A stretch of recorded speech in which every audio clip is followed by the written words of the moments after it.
Guys and dolls. So there's no live tonight because I've been a couple of places tonight. So I'm going to bring you. I was in Ballykeel tonight, and it's a wee place I know well. I've been there many times in the past, and so they wanted me to document their bonfire.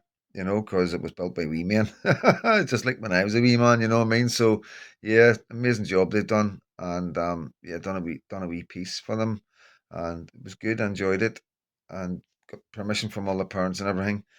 But when I was down there, I ended up interviewing some people, and I've got to be careful, because there's a lot going on in here. It was very emotional, very sad, and I am going to be bringing it these tomorrow in a format that is legal and safe to do because this is outdoor, guys. You know what I mean?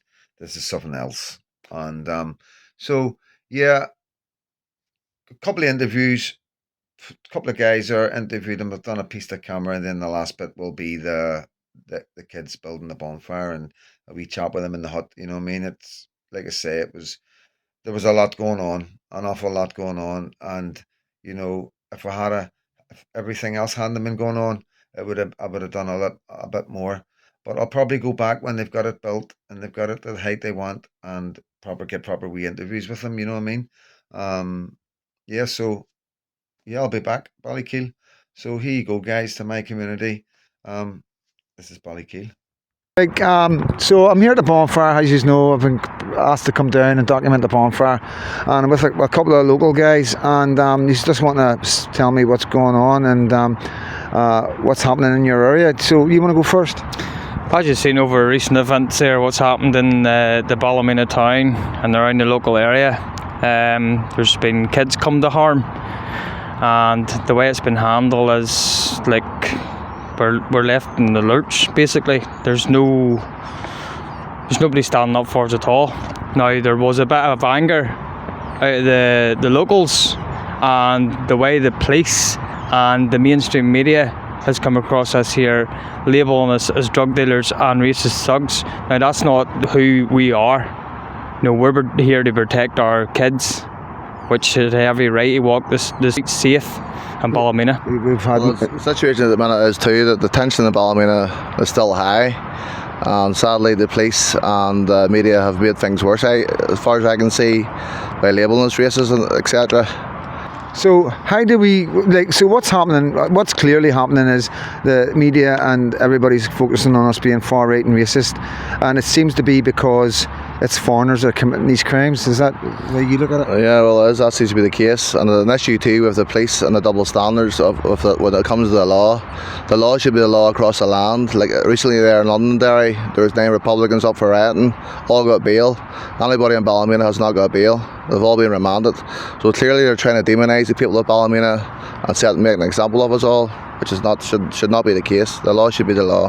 What's the general feeling in the community right now? Still anger, still frustration, so it is, because clearly we're not being listened to. The councillors, the politicians, all talk at the minute like they're still not addressing the issues. We're still not meeting the people and addressing these issues, which is underlying and it's still bubbling. Yeah. So another question. So what we get a lot whenever anything like this happens in any part of Britain and Ireland is that we get told that you only go on about the foreigners that are raping children. So how many Ulster men, Northern Irish men, Protestants or Catholics have you heard of that's done this kind of thing in Ballymena? The gang rape of children. It's never been heard of, and if there's sorry, and if there's any paedophiles within our own community, our own local people, they're dealt with. Just like basically what happened, what we've seen with the houses getting broken up and that. There's no difference between how the people of Ballymena behave with local predators compared to foreign predators. Have you heard of any other crimes like this going on by our guys? No, I haven't. No. So this is unprecedented. Agreed. Yep. So at the end of the day, the way the Roma community was treated was they walk through that town there, disrespect to our ladies, our kids. They come over, they take over, and I was boiling, and that was just the spark, the fire. So, is there anything you want to add? No, it's not like anything else. You look really disappointed. You know, it's how's this making you feel? Be honest. You know, Frustrated the way the police is handling it, and our councillors and politicians. We feel let down. We're not being listened to. Is the clear message? Yeah. We need to be addressed. So when there was any crime committed within the Roma Gypsy community, was there PSNI snatch vans sent into their areas to snatch the criminals? Because that's what we seen there the other week. And see this here remanding people for likes of lifting a tyre and setting it under a fire, or likewise there was a man up there the other day, he was arrested for throwing a paper cup at the police. Now come on, like where does it end? Yeah, it's clear it's scare tactics. It's to try and come down hard like they did in England, you know what I mean? And we can see it's clearly two-tier.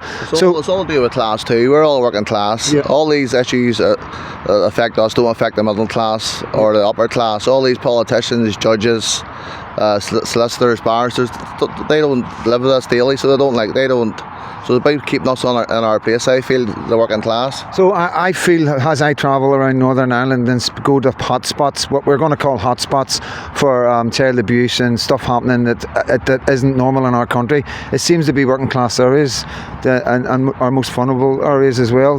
Does that make any sense? Working class always seem to bear the brunt of any issues or troubles in society, sadly, so it is. And it still hasn't changed. Yeah, well, you know, I've always been brought up in the working class areas, and that's where our most vulnerable children are, and that's why, you know, whether they're in our working class areas or not, they are going to come in here because our children are more vulnerable, and that's just the way of the world. You know what I mean? Is there anything you want to add? Just severely angry for what's going on. It's time to waken up, people, and look what's happening in the real side of the world. Yeah. So has anybody spoke to the local councillors or politicians? Haven't had a chance to yet. Nobody's came near, so nobody said mentioned it at all. Like, so there's been no meetings that I know of that we've been invited to or nothing like that. So. And nobody's been out here to talk to you or anything like that? No, not at all. None. Right, well, thanks very much. I'm just going to do a wee bit of camera. So, guys, you know, at the end of the day, I'm here to find out what's going on and bring it to the rest of the community so we can be aware of what's going on around us. It's not about bringing hatred or misinformation or being far right or racist. These are children who horrific things have happened to them, and these men have come into our country. That's the bottom line, right? And everybody around them and everybody that disagrees with them and everybody that's angry are being punished, and that's not fair. There needs to be more discussion. There needs to be more politicians coming out. There should be politicians walking around speaking to the parents. They should be organising a committee where they get everybody in there, a big hall, and listen to their concerns, you know. But the problem we seem to have is they don't want to listen to the concerns because there's nothing they can do about it.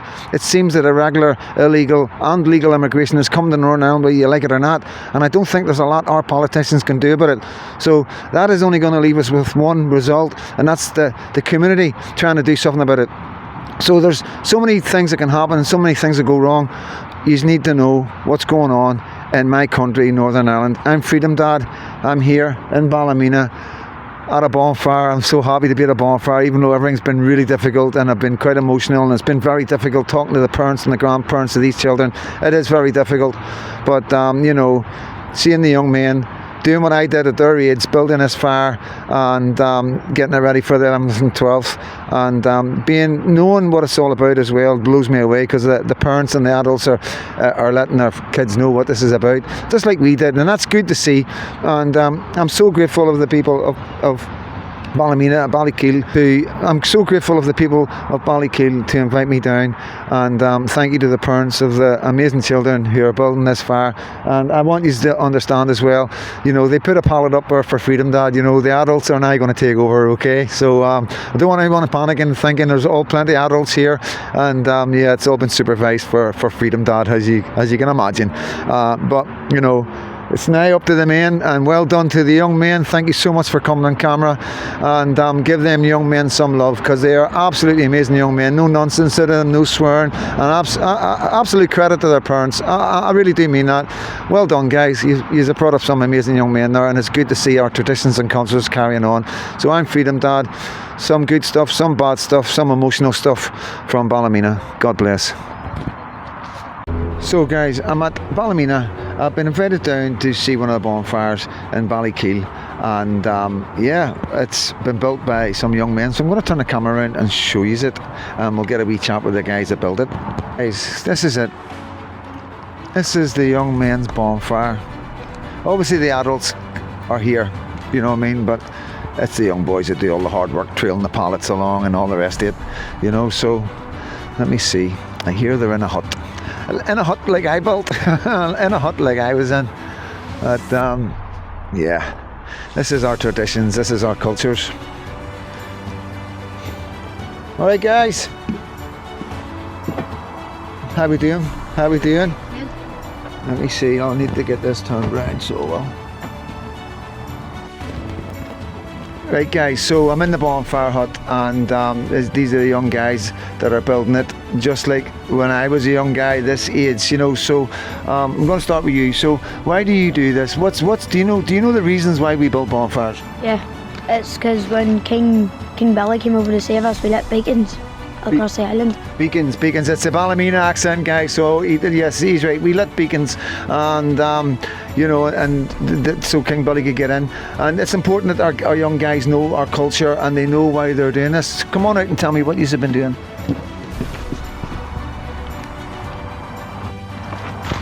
So, how long he's been doing this for? Who wants to speak? We've been doing it for about since about 2 months, yeah, 3 months. And how high he's gonna go? We're going to try in for 80, but before we started building up here, we had it down the gravel pitch, which got burned several times, burnt down several times. So who burnt it down? We don't know. You don't know? You got an idea, but Yeah. we'll say no more about that. And yeah, so all these pallets, who do you get the pallets from?